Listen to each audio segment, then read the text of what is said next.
PDP chief Mehbooba Mufti ने कुछ दिनों पहले, आपको याद भी होगा कि उन्होंने एक पीआईएल दाखिल की थी जम्मू हाई कोर्ट में, और उसमें उन्होंने एक रिक्वेस्ट की थी कि कोर्ट जो है वो इंटरवीन करे और जितने भी बाहर कैदी हैं, प्रिजनर्स हैं, जम्मू कश्मीर से ताल्लुक़ रखने वाले जो प्रिजनर्स हैं बाहर की जेलों में, उनको वहां से वापस लाया जाए और उनकी जो ट्रायल है यहाँ पे ही की जाए। और ह्यूमैनिटेरियन एंगल से भी उन्होंने इसमें बात की थी। आज उसकी हेयरिंग थी।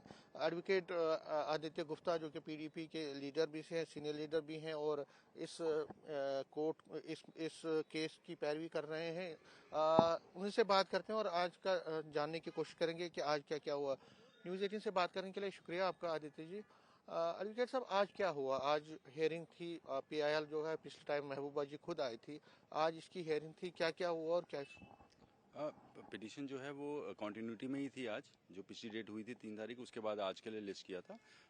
कोर्ट ने कुछ चीज़ों पे सवाल पूछे थे, उसके ऊपर कानून जो है सेटल्ड है, कानून का वो बताया गया, और कहाँ कहाँ वायलेशन हो रही उन चीज़ों के बारे में बहस हुई थी।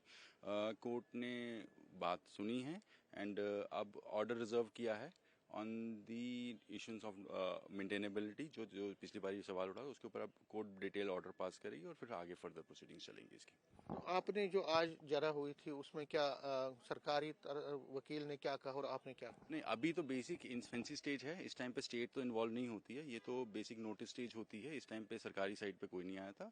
हमने कोर्ट को सिर्फ यही बताया था कि जहां पर की क्लास ऑफ सोसाइटी है अंडर ट्रायल्स, और इनके राइट जो हैं वो प्रोटेक्टेड हैं आर्टिकल 21 में, और जो कानून है पुराना चलता हुआ उसी के ऊपर बहस थी, और ये कानूनी ही बहस थी पूरी की पूरी। इट वॉज नॉट किसी भी एंड से पॉलिटिकल नहीं था ना कुछ था। इट वॉज बेसिकली कानूनी बहस with regard to rights of every under trial जो जम्मू कश्मीर की जेल से बाहर है, क्योंकि उसको कुछ राइट्स और इख्तियार जो हैं वो डिप्राइव हो रहे हैं उसको।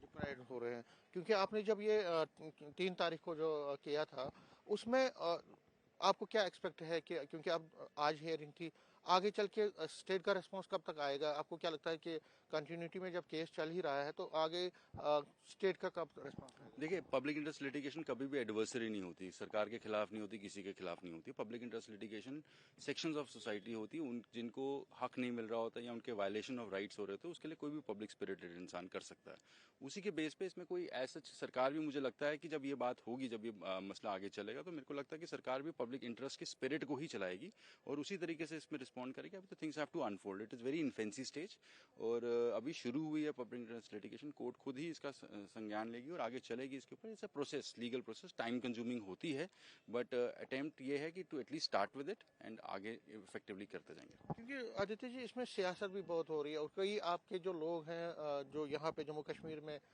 वो ये कह रहे हैं कि नहीं, आपकी जो डिमांड है वो ठीक नहीं है। तो आपको क्या लगता है कि कोर्ट से आपको पूरी यकीन है कि ये आपको और क्या बेस है आपकी कि आपकी बात मानी जा सकती देखें, ऐसा है कि यही डिफरेंस होता है। जो अदालत है ना, अदालत में राइट्स प्रोटेक्ट किए जाते हैं लोगों के, उसकी वायलेशन देखी जाती है। अदालत का पॉलिटिकल कोई लेना देना नहीं होता ना, वो जजेस उस पर इन्फ्लुएंस ले ड्रॉ करते हैं। जजेस जो बनाए जाते हैं, वो ओथ जो लेते हैं हाईकोर्ट जजेस के, उनको पता है कि दैट दे, उनका अटेम्प्ट जो होता है to uphold the rule of law होता है। और रूल ऑफ लॉ में हिंदुस्तान के अंदर कॉन्स्टिट्यूशनल लॉज जो हैं, जो फंडामेंटल राइट्स हैं, वो सबसे सुप्रीम गिने जाते हैं। वो आप और मैं अपना राइट छोड़ भी नहीं सकते।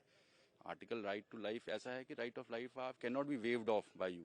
आप खुद थोड़ी खुदकुशी कर सकते हैं, that's right of life, you can not even. जो राइट आप खुद भी नहीं छोड़ सकते, उसकी अगर वायलेशन हो तो कोर्ट उनके अंदर प्रोटेक्शन में आती है। तो कोर्ट उस चीज का संज्ञान लेकर उसके आगे प्रोसीड कर रही है। इसमें सियासत जो है वो लोग करना चाहते हैं जो उसको सियासत पॉइंट ऑफ व्यू से ले रहे हैं।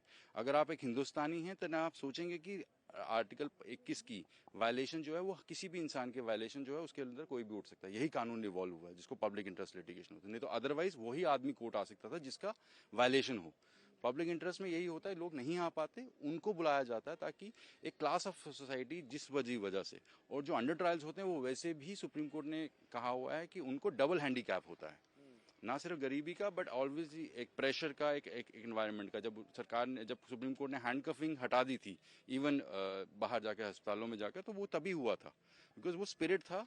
तब उनको एज ए ये नहीं देखा जाया गया था कि जी ये मुकदमा झेल रहे हैं या क्रिमिनल मुकदमा इनके खिलाफ। उस वक्त देखा गया था कि एक इंडिविजुअल है, राइट है उसका, और 21 का प्रोटेक्शन है उसको।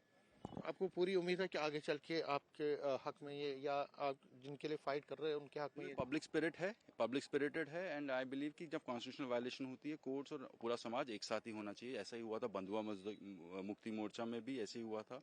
ऐसे ही जब अंडर ट्रायल्स जेलों में बैठे रहे थे बिना ट्रायल के, तब भी हुआ था। हैंडकफिंग में भी ऐसे हुआ था। आई बिलीव कि यहाँ पर भी ऐसे। न्यूज़ 18 से बात करने के लिए शुक्रिया। कैमरामैन साहिबा के साथ में समीर भट्ट, न्यूज़ 18 जम्मू।